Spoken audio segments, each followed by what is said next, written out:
bendiga, mis queridos hermanos. Pueden tomar sus asientos. Damos gracias a Dios que nos da la oportunidad, ¿cierto?, de estar el día de hoy acá, un día más, para poder glorificar el nombre del Señor, darle toda la honra y la gloria a Él. En todo tiempo siempre es bueno alabar al Señor, es bueno reconocer, ¿cierto?, que Dios tiene el control de todo, a pesar de las diferentes circunstancias. Agradecido, meditaba desde el otro día cuando vi el listado, ¿cierto?, de coordinadores y predicadores. Estaba bastante agradecido porque pensaba, y creo que lo había dicho en una oportunidad, han sido súper pocas veces los que nos ha tocado trabajar en conjunto como matrimonio junto a mi esposa.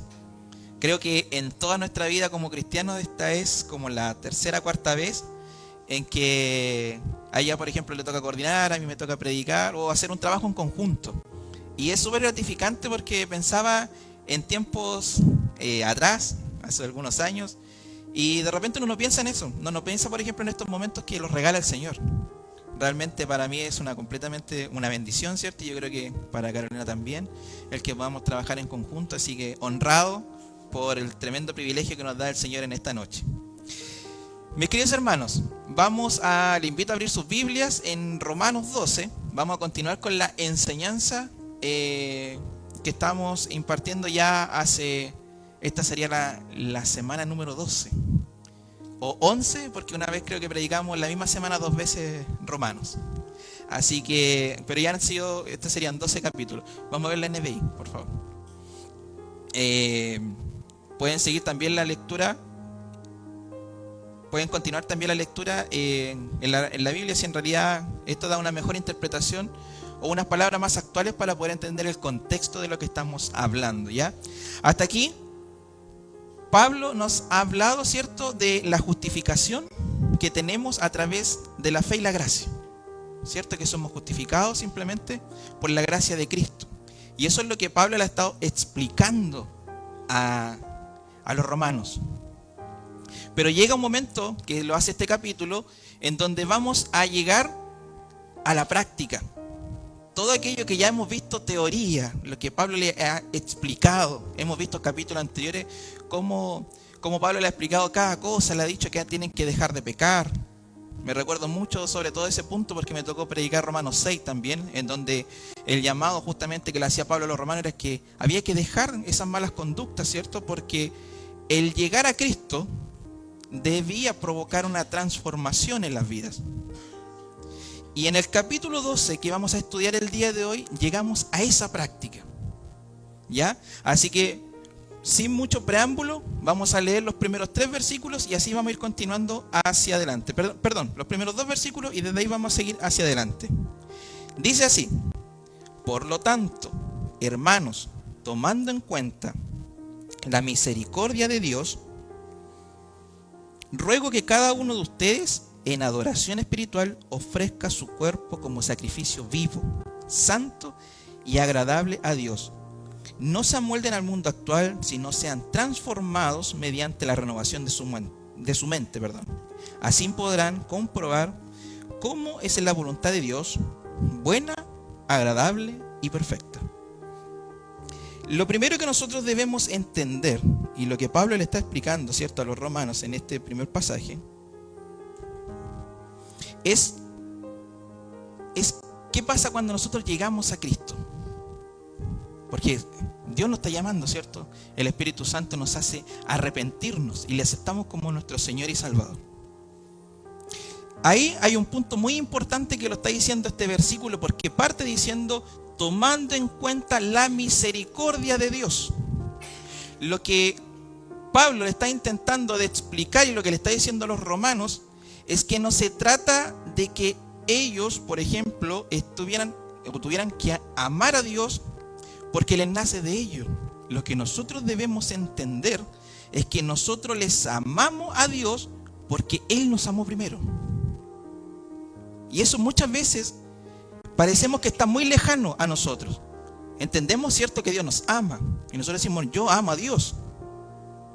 Pero resulta que nosotros debemos entender que todo lo que suceda con nuestra vida es en respuesta al amor de Dios hacia nosotros. Entonces, ahí empieza a cambiar nuestra figura como cristianos, porque nos damos cuenta que el que estar en esta noche, por ejemplo, el día de hoy, es por el amor que Él nos tuvo primero. ¿Por qué? ¿Por qué se los digo, mis queridos hermanos? Porque muchas veces sucede de que nosotros llegamos a este lugar simplemente con un petitorio nuestro. Nosotros llegamos a este lugar a conseguir cosas. Nosotros llegamos a este lugar a quejarnos delante del Señor. Nosotros llegamos a este lugar simplemente con nuestras propias prioridades o lo que nosotros queremos para nuestras vidas. Pero nosotros debemos entender, y es lo que Pablo le está explicando aquí primeramente a los romanos, es que todo lo que se hace en retribución al amor que Dios nos ha otorgado primero. Por eso Pablo lo vemos en otros pasajes, ¿cierto? Donde dice, ya no vivo yo, Cristo vive en mí. Y eso sucede en la realidad cuando uno le acepta a Dios como su Señor y su Salvador. Entonces lo primero es entender que todo lo que sucede es por la misericordia de Dios que nos tiene a nosotros. Y es ahí en donde comienza entonces esta exhortación, en donde le dice, ruego que cada uno de ustedes en adoración espiritual ofrezca su cuerpo como sacrificio vivo. Pablo entonces ya no le está llamando, primero le había indicado qué sucedía si ellos seguían pecando, cómo estábamos siendo justificados por la gracia del Señor, pero en estos momentos Pablo le está llamando a los romanos, ¿cierto?, a que deben presentarse como sacrificio.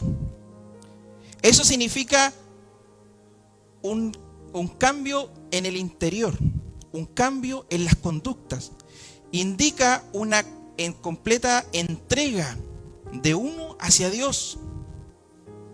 Eso está sucediendo cuando pide que sea un sacrificio vivo, que la mente, que el corazón, que el cuerpo, que los pensamientos, que los sentimientos y emociones y mi actuar completo, mi comportamiento físico, mi cuerpo, todo le pertenece al Señor. Y es ahí en donde ya de inmediato comenzamos a entender una tremenda enseñanza. Porque nosotros aceptamos al Señor, pero queremos seguir manteniendo nuestra propia voluntad. Queremos seguir actuando como a nosotros nos parece. Queremos seguir haciendo lo que nosotros pensamos. Y movemos nuestro cuerpo a nuestro placer. Pero entonces nos estamos alejando de lo que acabamos de leer y de cómo nos debemos presentar delante del Señor. Como un sacrificio vivo, como lo veíamos en el Antiguo Testamento. Recuerde que el sacrificio debía contener una serie de requisitos. No era cualquier sacrificio tampoco. Y es de esa manera en donde nos debemos presentar delante del Señor, y eso es lo que Pablo le está indicando a los romanos. Y todo esto tiene finalmente un trasfondo bien particular. Yo a esta predicación le llamé un formateo espiritual. Me recuerdo que hace bastantes años atrás, muchos años atrás, recién estaban saliendo los notebooks y yo tuve la posibilidad de comprar un usado porque nuevos eran carísimos. Y viajé a Temuco, imagínense, desde aquí de Concepción, estaba en mi primer trabajo, y viajé a Temuco a comprar el notebook. Lo vi por internet, encontré que estaba bien el precio, pero me salía a cuenta ir y volver, y fui. Y resulta que con el tiempo, esa máquina, ese computador, empezó a pasar el tiempo y se comenzó a colocar lento. En algunos momentos no funcionaba. Tuve muchas anécdotas con ese computador, incluso estábamos en una oportunidad con esta iglesia en La Tortuga, y yo estaba, como era el único que tenía el notebook, lo había dispuesto, ¿cierto?, para el servicio, y resulta que el computador ya empezó a fallar, ¿cierto? El sistema operativo estaba un poco arcaico para el entonces, y resulta que el notebook tenía algo que uno lo enchufaba, y si la batería llegaba al 100, aunque tuviera el cargador encendido, después no seguía cargando y se empezaba a descargar, aunque estuviera enchufado. Imagínense un celular enchufado y se descarga, además. Chuta. Y me sucedió eso, yo tenía que estar pendiente, tenía que estar, o que no llegara al 100 y lo desconectaba y después esperaba que se cargara un poco, lo enchufaba y así estaba. Pero en un momento se me pasó, se cargó, después se me descargó, yo estaba proyectando las letras como aquí en ese momento eran antes, se hacían en PowerPoint, no están los programas que tenemos ahora, y se apagó, quedamos sin letra, bueno, fue un tema. Pero resulta que sabe que ese computador empezó a pasar el tiempo, empezaron a salir otros computadores más modernos, la estructura por fuera era distinta, ¿cierto? Y yo a mi computador lo quería igual, pues. Lo quería porque era súper bueno, era carne perro, por así llamarlo. Y lo llevé a un lugar y resulta que lo formatearon. Lo formatearon, le cambiaron el sistema operativo, se mejoró y el computador después funcionaba. Y funcionaba bien. La máquina por fuera seguía siendo la misma, pero por dentro seguía funcionando de una manera espectacular. Ese mismo ejemplo es lo que Pablo se refiere ahora en el versículo 2. Y por eso le llamé a esta predicación un formateo espiritual. ¿Por qué? Pablo les dice en el versículo 2, no se amolden al mundo actual, sino sean transformados mediante la renovación de su mente. Así podrán comprobar cómo es la voluntad de Dios, buena, agradable y perfecta. Resulta que la sociedad en Roma era multicultural. Por eso Pablo también estaba escribiendo hacia allá. Entonces ya hemos estudiado también en otros libros, ¿cierto?, donde sucede esto. Cuando hay personas de distintos lugares, con distintas creencias, distintas religiones, y esto se empieza a mezclar, se empieza a generar un pensamiento muy liberal, por llamarlo desde un punto de vista, pero también desvirtuado de lo que es la realidad de lo que Dios y Jesucristo estaba presentando en ese momento y lo que Pablo estaba expresando a través de lo que el Espíritu Santo le estaba guiando. Entonces, por eso Pablo les dice, no sigan las normas o los patrones de la sociedad en la que están ustedes. Le está escribiendo a aquellas personas que estaban en Roma. Fíjense que anoté unos puntos bien particulares. Anoté 5 puntos particulares de cómo era la sociedad en ese momento. Había politeísmo y sincretismo religioso. Como les digo, existía una gran variedad y diversidad de creencias religiosas. Además, el sincretismo indica que, por ejemplo, es tomar un poquito de aquí, un poquito de allá, mezclamos, hacemos nuestra propia religión a nuestra manera, y sucedía eso. También había culto al emperador. El emperador romano era considerado divino, ya era una divinidad. Y todos los habitantes y residentes, porque aquí no se llama simplemente a los romanos, sino que a los residentes, si habían extranjeros en aquel lugar y lugares donde Roma tuviera dominio, debían rendir culto al emperador. Y claramente eso podía traer conflicto con aquellos cristianos que estaban en aquel lugar, porque la creencia nuestra nos llama, ¿cierto?, a no rendirnos culto a una divinidad, a una estatua, a cualquier cosa que no sea Dios. Entonces podía haber un cierto conflicto en ese entonces. Había desigualdad social. La sociedad romana estaba estructurada de una forma jerárquica social. Lo anoté porque después se me podía olvidar los nombres. Estaban los patricios, la clase alta, y estaban los plebeyos, la clase baja, además de los esclavos. Entonces, Pablo estaba viendo esta realidad de lo que estaba sucediendo y le estaba diciendo que no se conformaran y no se estructuraran de la manera en la que ellos estaban viendo cómo es su entorno. Hedonismo y búsqueda del placer.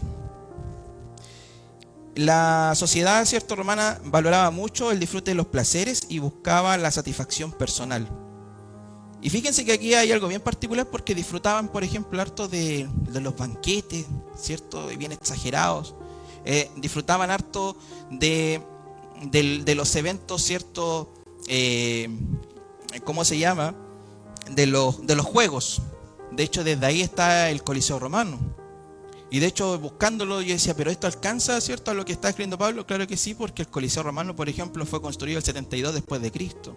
O sea, evidentemente, si eso fue construido, esto ya venía desde antes, estas prácticas en donde habían estos juegos, ¿cierto? Donde estaban personas colocaban esclavos a pelear hasta muerte, ¿cierto? Todo ese tipo de cosas los disfrutaban. Y además de la promiscuidad sexual, que eso lo vemos que no solamente en ese lugar, sino que en muchas de las culturas, y hoy día no nos restamos de eso, pero muchas de las culturas de aquel entonces, lo que estamos viendo ahora, sucedía bastante. Y el quinto punto, la ética del honor y la reputación de la sociedad romana. Muchos, ya que teníamos este tema de las clases sociales, muchos cuidaban esto, del honor, del nombre, del apellido, de tener un comportamiento políticamente correcto hacia afuera, independiente que después en la interna las personas fueran un desastre, ¿cierto? Con sus subordinados, con las personas a cargo, familiares, etc. Pero políticamente correcto se llama cuando hay un comportamiento en donde en la sociedad somos todos bastante respetuosos, respetamos el cargo, ¿cierto? Y nos comportamos de una manera correcta, entre comillas. Y eso todavía se ve. Entonces, ese es un contexto para que nos pongamos en donde Pablo, por qué le estaba escribiendo esto, por qué no se conformen y sus mentes sean renovadas para ver la voluntad de Dios. Ahora, si bien tenemos este tipo de estructura social de aquel entonces, la pregunta lógica es, ¿y hoy día? ¿Cómo es nuestra sociedad? ¿Cómo este pasaje nos alcanza a nosotros? ¿De qué nos serviría saber de que, por ejemplo, los romanos tenían toda esta estructura, este coliseo para divertirse y un sinfín de cosas? Y anotando, por ejemplo, algunas cosas como es nuestro mundo en este momento, el primer punto de cómo es nuestra sociedad es que es una sociedad materialista y consumista. Hoy día, en la actualidad, la sociedad se rige y tiende a valorar la búsqueda y acumulación, ¿cierto?, de bienes materiales y el consumo excesivo como una medida de éxito y de felicidad. Nuestra sociedad, y es verdad, se mide así. Si yo tengo un auto, oye, pero es que mi auto es del año y es mejor. Si yo logro tener un auto del año, hay otras personas que es que yo tengo 2 autos del año y es mejor. Es que yo tengo 2 autos. Es que yo tengo un auto de alta gama y es mejor. Tengo una casa, no, pero es que yo tengo una casa y otra casa más y otro para allá y así. Hoy día así mide el éxito a la sociedad, de una manera consumista.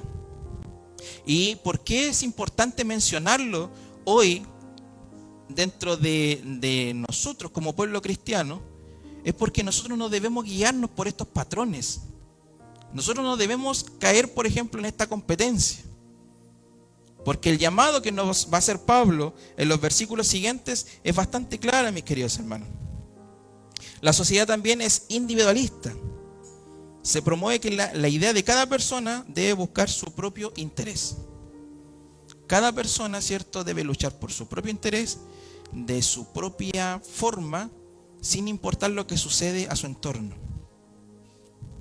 Incluso algunos llegan a decir que el fin justifica los medios. Y algunos lo toman. Algunos lo toman muy empoderados. Búsqueda del placer y gratificación inmediata. La sociedad también tiende a buscar la satisfacción inmediata de los deseos y placeres personales. Eso también es cierto. Nosotros hoy día realmente vemos que la sociedad en general es una sociedad que quiere todo instantáneo, de inmediato. Si yo quiero un crédito, si estoy bajo una visión consumista, quiero que la respuesta me den de inmediato y que la plata ojalá esté apenas yo termine de hablar. Ejemplo, no muy lejano. Si estoy buscando una respuesta y no la tengo al día siguiente, ya estoy desesperado y estoy llamando de qué sucedió. En una predicación anterior también hubo un estudio por ahí, creo que también mencioné el ejemplo claramente también de lo que sucede comprando comida rápida. Yo busco ojalá el lugar en el cual yo termine de hablar y pagar y ojalá esté lo más pronto posible en mi casa. Porque si encuentro algo más rápido me cambio. Entonces la sociedad va a esa velocidad y de esa forma. relativismo moral. Y este punto lo encontré demasiado interesante. ¿Por qué razón? Porque se promueve la idea de que cada uno de nosotros puede tener una idea de cómo es la ética y la moral. Ya no existen verdades absolutas. Cada uno, por ejemplo, si para mí, moralmente y éticamente me da lo mismo, yo puedo hacer lo que quiera y bajo mi visión yo no estoy mal. Podría desglosar un sinfín de ejemplos, pero sobre todo esto habla también sobre conductas sexuales. Eso es un punto que cae aquí, pero casi el 90% dentro de este tema. Pero en general eso, cada uno pone sus propias reglas. Y hago lo que quiero y bajo mi visión yo estoy bien. Y el quinto punto de la sociedad es el individualismo y competencia desmedida. Se fomenta la competencia desmedida, ¿cierto? En la búsqueda del éxito personal. Y esto un poco se alcanza con el punto 3, en donde, como les decía, da lo mismo como yo llegue al éxito. Si tengo que pasar por encima de alguien, si tengo que aprovecharme de alguien, si, por ejemplo, alguien hizo algo y yo veo que está bien, simplemente salgo primero, es que yo lo hice. Eso lo encontramos mucho, lo encontramos sobre todo de repente en temas laborales, donde más se ve este tipo de cosas, pero sucede esto, que el individualismo está presente. Entonces, mis queridos hermanos, esa es nuestra sociedad. Y la palabra, ¿cierto?, nos llama justamente a transformar nuestra mente, a no tener estos patrones en nuestra vida, apartarnos. ¿Por qué? Porque de otra manera no veremos cuál es la voluntad de Dios. ¿Y cuál es la voluntad de Dios? El plan que tiene el Dios para nuestras vidas. ¿Y cómo es? Buena, agradable y perfecta. Entonces, desde ahí, entendiendo este punto, este contexto, Pablo empieza a desglosar primero algunos temas como los siguientes. Vamos a avanzar del versículo 3 al 8. Dice así: por la gracia que se me ha dado, digo a todos ustedes, no tengan un concepto de sí más alto que el que deben tener, sino más bien, piense de sí mismo con moderación, según la medida de la fe que Dios le haya dado. Hasta ahí. Lo primero que llama Pablo, luego de entender que nosotros primero amamos a Dios porque Él nos amó primero, de que nuestra mente, nuestra conducta, nuestra forma no tiene relación alguna con los patrones de la sociedad actual, primero nos llama a la humildad. Dentro del pueblo de Dios, lo primero que nos llama es la humildad. Que ninguno está por sobre otro. O sea, ya se comienza a destruir primero el punto del individualismo, ¿cierto? Y la competencia, y eso acá no corre dentro del pueblo y los hijos de Dios. Eso son patrones de afuera. En la interna, como les digo, y esto es súper importante entenderlo, nosotros debemos actuar con humildad y debemos pensar en nosotros con moderación. ¿Qué nos quiere decir? Primero que nada, Dios, y Pablo en este caso, es que nosotros debemos tener el control de nuestra mente sobre todas las cosas.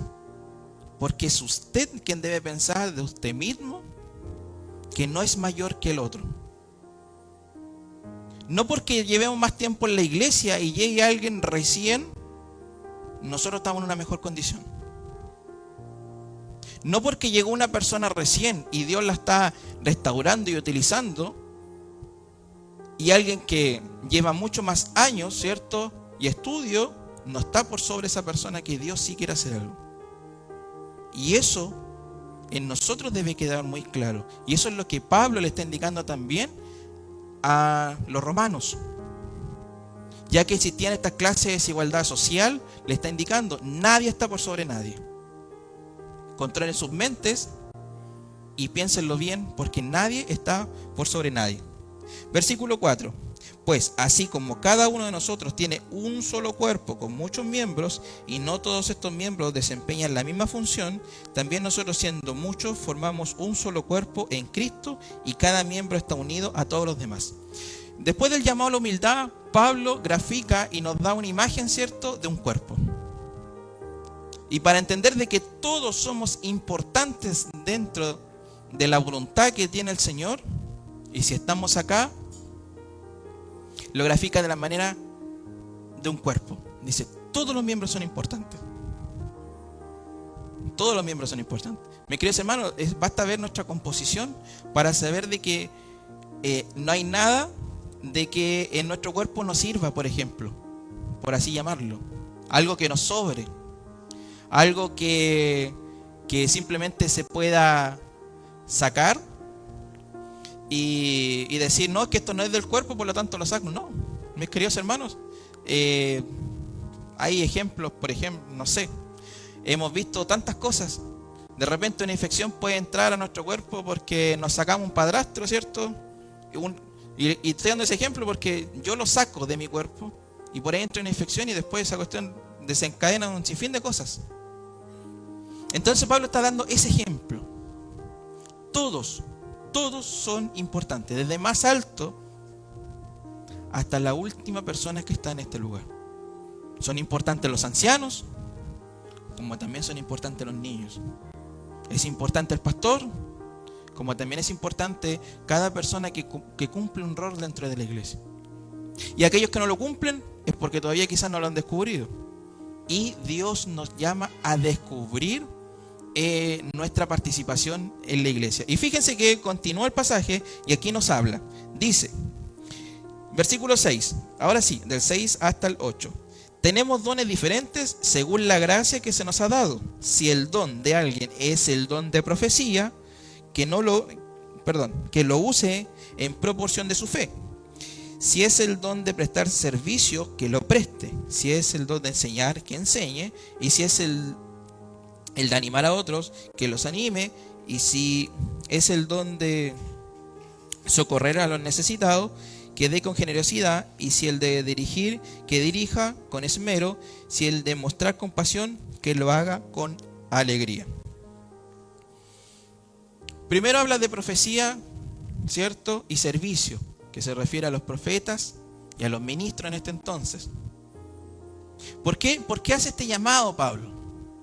Porque resulta que muchos, como les decía, han recibido quizás algunos de estos dones y sin embargo estamos sin poder colocarlos en práctica, lo cual no es la voluntad del Señor. Por ejemplo, cuando me puse a analizar bien en detalle, que quise indagar bastante sobre todo qué pasaba con la maestría. Intentaba de buscar, por ejemplo, la maestría. ¿Para quién es? ¿Simplemente para el pastor? ¿Es una tarea que él debería cumplir? Pero sin embargo, cuando vemos que en la repartición de dones está el don de maestría. Ahí, esa tarea no simplemente, por ejemplo, es del pastor, sino de aquellos también que se le ha otorgado el don de maestría y pueden enseñar. No solamente de los líderes, sino también de cada persona que esté en este lugar. Y si bien cada uno de nosotros puede cumplir esa labor, quizás unos con mayor capacidad que otros, porque eso lo da Dios, pero todos estamos llamados quizás a poder enseñar la palabra del Señor. A lo mejor usted tiene algún hermano, alguna hermana, alguien a quien usted le está explicando y tiene que cumplirlo. Y para los hermanos que quizás tengan una mayor capacidad, está por ejemplo los niños, la escuela bíblica, están las personas que puedan dar estudios bíblicos y así, y está nuestro pastor que nos está enseñando a todos. Pero es una responsabilidad de todos. ¿Por qué le digo esto? Porque estos dones que están repartidos y están dentro de la iglesia, algunos, encubriéndolo con la humildad, dicen que no lo pueden llevar a cabo. Que no puedo, no me siento capaz. Y la verdad es distinta. Dios nos está llamando a que nosotros debemos cumplir con lo que Él nos ha entregado para el servicio de la iglesia. Por eso nos dice que ninguno está mayor que otro. Todos cumplimos una función. De distintas formas, claro que sí, pero debemos cumplirlas. De la misma manera, también nos llama la humildad, porque no porque alguien tenga mayor capacidad que otro, debe estar arriba. Ese es un sentimiento de superioridad, el cual no va bajo la estructura y la visión de Dios. Y eso es lo que Pablo le está explicando al pueblo. Entonces, tenemos todos estos dones, ¿cierto?, que se muestran. Hay otros, por ejemplo, me llamaba también la atención el que decía que el que dirija, porque eso significa que va más allá del pastor, porque hay personas que están en las iglesias, ¿cierto?, y cumplen una labor administrativa, ¿cierto?, también de ayudar a dirigir la iglesia. Entonces, todos cumplen una labor importante dentro del pueblo de Dios. Y eso debe ser así dentro de la estructura eclesiástica. En esta parte, luego de transformar nuestra mente, de entender de que todo es por misericordia de Dios y lo que nosotros hacemos es por retribución a ese amor, y nosotros les amamos a Dios porque Él nos amó primero, llevamos la función de estos dones porque Dios nos amó y yo retribuyo de esa manera, es que entendemos cómo funciona en la interna. Y ahora, desde el versículo 9 hasta el 21, hay un llamado de cómo debe ser la iglesia con su entorno, ¿cierto? Y cómo debe funcionar el cuerpo de Cristo. Y esto es una médula muy espectacular. Fíjese. Versículo 9. El amor debe ser sincero, aborrezcan el mal y aférrense al bien. Mis queridos hermanos, para ser un buen cristiano hay que ser un buen aborrecedor. Oye, hermano Jonathan, ¿cómo se lleva a cabo eso? Bien sencilla, mis queridos hermanos. Nosotros somos hijos de Dios. Debemos ser transformados por Dios. Y esa es la obra, esa es la mayor obra que hace el Espíritu Santo en nuestras vidas. Muchas veces queremos los dones del Señor, quizás queremos hablar en lenguas, y queremos las manifestaciones del Espíritu para que el resto nos vea, ¿cierto?, que somos personas completamente espirituales y capaces y que el Señor nos está utilizando de una manera espectacular. Pero sin embargo, en nuestra vida no ha cambiado nada desde mi conversión. En mi corazón siguen los mismos malos sentimientos. En mi forma de actuar sigo siendo avasallador con las demás personas. En mis actitudes no hay ni una gota de humildad. Y eso es distinto a lo que llama el Señor. Por lo tanto, si somos hijos de Dios y tenemos amor en nuestras vidas, debemos aborrecer el mal. Eso ya es una conducta que diferencia a un cristiano de las personas del mundo. Primero, aborrecer, quitar, apartar, ni siquiera intentar de ver para qué sucede. No. Esto no es de Dios, esto lo saco de mí, esto no va conmigo. Esa es la actitud que debemos tener nosotros hoy en día. Si esto no es de Dios, listo, lo saco de mi vida. Así de sencillo. No experimento, no busco, no entro un poco más. No está en mi vida. Por lo tanto, debemos aferrarnos al bien. Versículo 10. Ámense los unos a los otros con amor fraternal, respetándose y honrándose mutuamente. El amor fraternal rompe la barrera del límite sanguíneo. Con mi esposa yo puedo ser completamente amoroso, cariñoso, la persona más tierna de este mundo que pueda haber. Pero sin embargo, quizás con cada uno de ustedes puedo ser la persona más egocéntrica, puedo ser la persona más detestable, ¿cierto? Que ustedes puedan decir, oh, dale hermano que es pesado. No. El llamado de cómo debe ser la congregación es con amor fraternal. De la misma manera que quizás tengo el amor por mi esposa.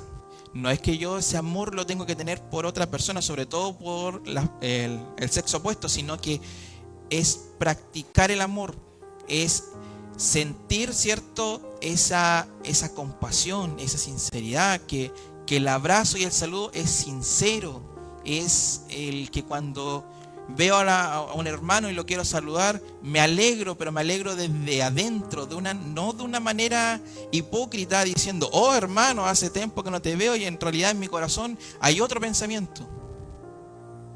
el amor fraterno. Y de hecho se desglosa un poco más abajo. Fíjense,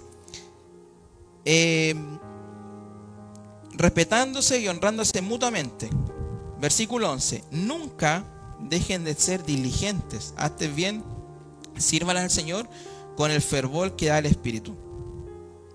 Hubo una frase que encontré que era me gustó mucho, que decía: una persona cuando se desanima, se desmaya. Y si se desmaya, se pierde. Porque está haciendo una relación hacia cómo nosotros debemos ser en nuestra relación con Cristo. Seamos diligentes, busquémosle constantemente. No nos desanimemos.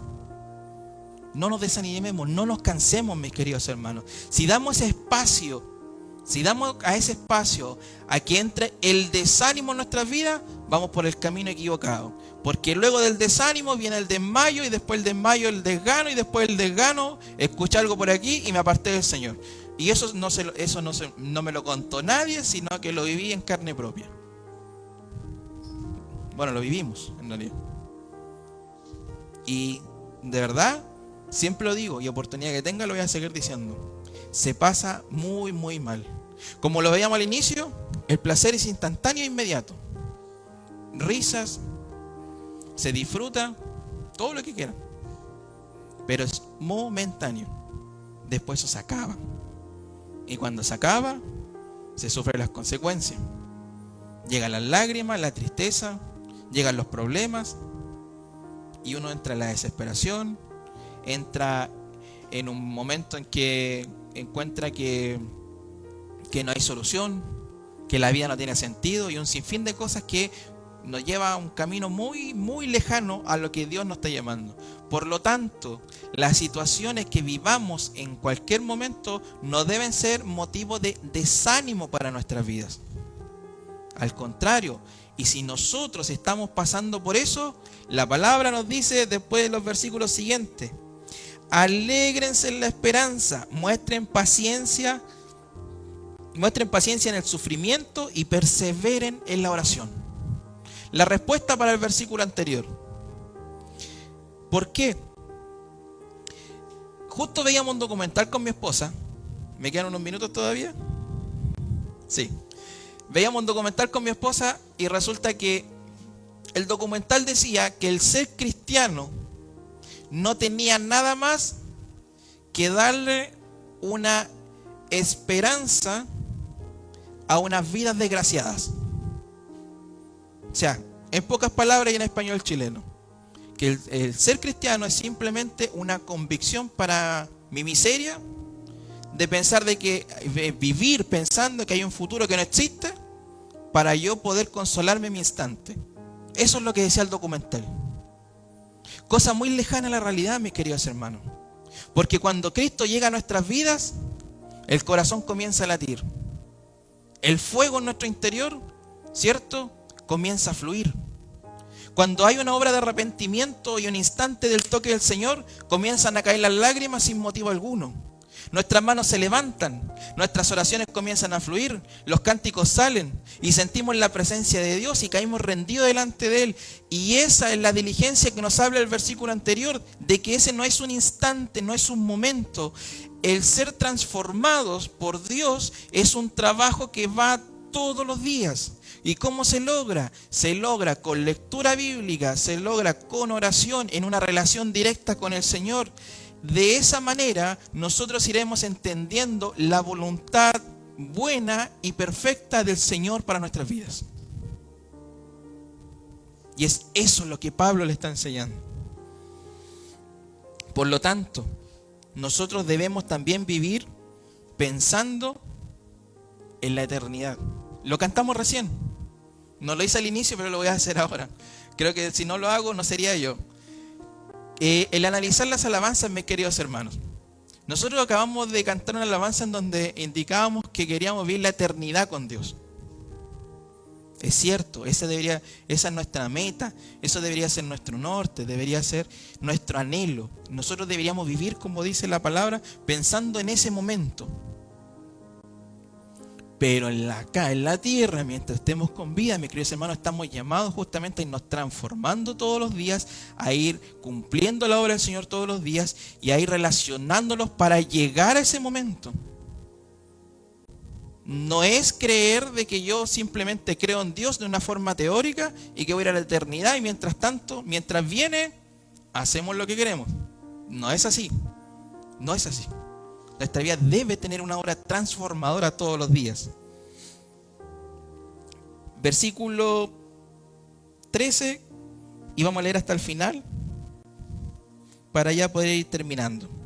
Ayuden a los hermanos necesitados, practiquen hospitalidad, bendigan a quienes los persiguen, bendigan y no maldigan, alégrense con los que están alegres, lloren con los que lloren. Fíjense que aquí hay un punto bien importante. Me voy a detener perdón que me detenga en base a lo que he dicho.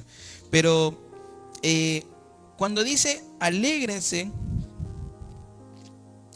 con los que están alegres y lloren con los que lloran. Fíjense que pasa algo bien particular. Porque cuando una persona llora, ¿cierto? Y vemos a una persona, ya, si lo vamos más a lo práctico, si vemos que un hermano, ¿cierto?, está pasando por alguna complicación y le vemos que está en sufrimiento, muchas veces se nos hace fácil apoyarlo, animarlo, darle para adelante. Pero ¿sabe que viene en la práctica? Hay que tener hay una delgada línea que debemos cuidar y nosotros no caer en eso, porque a eso nos llama este versículo. Porque cuando una persona está en sufrimiento y una persona viene a consolar, posiblemente la que viene a consolar se le hace fácil porque está un escalón más arriba, entre comillas, porque no está pasando lo que la persona pasa. Entonces se hace sencillo. Pero ¿cómo usted puede medir si realmente eso pasa en su vida? Porque cuando nos llama a alegrarnos con los que se alegran, muchas veces un hermano puede compartir un éxito personal. Dios los bendijo de una manera tremenda. Hermano, quiero dar este testimonio, Dios me bendijo por esto. Yo no. Qué bueno. No es así, mis queridos hermanos.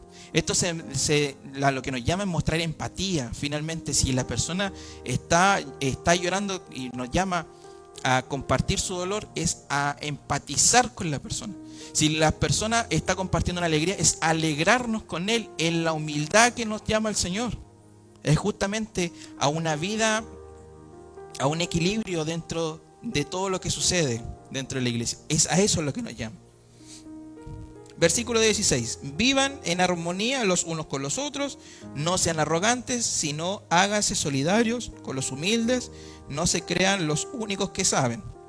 No paguen a nadie mal por mal, procuren hacer lo bueno delante de todos. Si es posible y en cuanto dependa de ustedes, vivan en paz con todos. No tomen venganza, queridos hermanos, sino dejen el castigo en las manos de Dios, porque está escrito: mía es la venganza, yo pagaré, dice el Señor. Antes bien, si tu enemigo tiene hambre, dale de comer, si tiene sed, dale de beber. Actuando así, harás que se avergüence su conducta. No te dejes vencer por el mal, al contrario, vence el mal con el bien.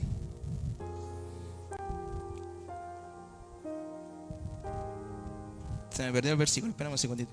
Si es posible y en cuanto dependa de ustedes, vivan en paz. Nuestro llamado como hijos de Dios es siempre a mantener la paz. Si depende de nosotros resolver un conflicto, mis queridos hermanos, debemos procurar la paz.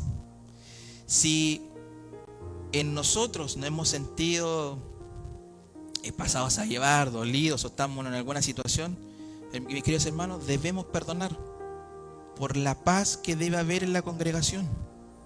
Si en el entorno en general lo hemos sentido de esta manera, nosotros, si depende de nosotros, dice la palabra, o sea, nuestra actitud siempre debe ser procurar la armonía y la paz del Señor en todo momento. Esa debe ser una conducta en nuestras vidas. Por lo tanto, esa debe ser una forma de actuar de nosotros hacia afuera. Si ya la contraparte no sea así dentro de la iglesia, sino que sea afuera también, porque sucede mucho también, en donde uno esté relacionado con personas. Si ya la contraparte va al conflicto, mis queridos hermanos, ya no hay nada que hacer. Ahí mejor apartarse simplemente y no entrar más allá, pero si está en nosotros, mantener la calma y la paz y la armonía, así debemos actuar. Algunas aplicaciones, las anoté aquí. 1. Un hijo de Dios no solo conoce y cree en la palabra, sino además la hace parte de su vida. Un creyente transformado y comprometido no se deja influenciar por los patrones actuales de este mundo. 3. La lectura de la palabra de Dios, la relación con Dios a través de la oración, renovarán las mentes, transformando nuestra forma de pensar y de percibir las cosas. Y por último, debemos vivir en armonía y amor con nuestros hermanos en la fe. Esto implica tratar a los demás con bondad, compasión, respeto, además de buscar la unidad y la paz de nuestras relaciones. Bien, mis queridos hermanos, vamos a orar para poder entregar la palabra. Este pasaje es bien particular porque, como les decía, es bien práctico. Nos da consejos muy prácticos. Si tiene la oportunidad, vuelva a leerlo y se dará cuenta que tenemos, si usted busca un escrito de patrones de ética y moral que debe mantener un cristiano, lo encuentra en el capítulo 12 de Romanos. Así sabrá, junto con el capítulo 13 que viene, cómo usted debe actuar. Primero frente a Dios, luego frente a la congregación, y nos daremos cuenta cómo también debemos actuar con la sociedad. Tenemos un manual de instrucciones que debemos cumplir, y si de nosotros depende, mis queridos hermanos, como lo decía, mantengamos la paz, seamos humildes, pongamos en práctica los dones que Dios nos ha entregado para la honra y la gloria de Él. Así que oramos. Padre nuestro que estás en los cielos, Dios amado, vamos delante de tu presencia, Señor. Te damos gracias por tu palabra, Señor. Te damos gracias por esta instancia que tú nos das, Señor, para poder congregarnos, Señor, y escuchar lo que tú tenías para nosotros en esta tarde, Dios. Padre Celestial, yo en este momento te presento la vida de mis hermanos y de esta congregación, Señor. Padre Celestial, te pedimos que tu Espíritu Santo, Señor, en todo momento nos esté instando con esta palabra, Señor. Que nos esté guiando en todo momento, Padre Celestial. Yo te pido por la sanidad espiritual de este lugar, Señor. Sigue tú cuidándolo, Señor. Sigue tú, Padre Celestial, manteniendo la armonía, Señor, manteniendo el control, Señor. No permitas que el enemigo pueda llegar a este lugar a causar estragos, Señor. Y que esta iglesia, Señor, pueda seguir siendo un lugar, Señor, en el cual se te busque con completa voluntad, Señor, sinceridad, Padre Celestial, que siempre esté la humildad en nosotros, Señor, que no exista, Padre Celestial, egocentrismo, arrogancia y nada que tenga que ver con el individualismo, Señor, sino que simplemente, Padre Celestial, todo lo que podamos hacer en conjunto como iglesia, Señor, siempre sea para honrarte, Señor, para glorificarte y dar testimonio vivo, Señor, de que tú eres un Dios real, Señor, de que tú eres un Dios vivo y que todavía estás obrando, Señor. Tu venida está cerca, Señor, pero permítenos mantenernos firmes, Dios amado, hasta el día en que tú vengas, Señor. Confiamos, esa es nuestra esperanza, Señor. Eso, Padre Celestial, debe ser nuestro pensamiento en todo momento, Señor. Te pido una bendición para cada uno de mis hermanos, Señor, y dejamos todo en esta tarde en el nombre de Jesús. Amén.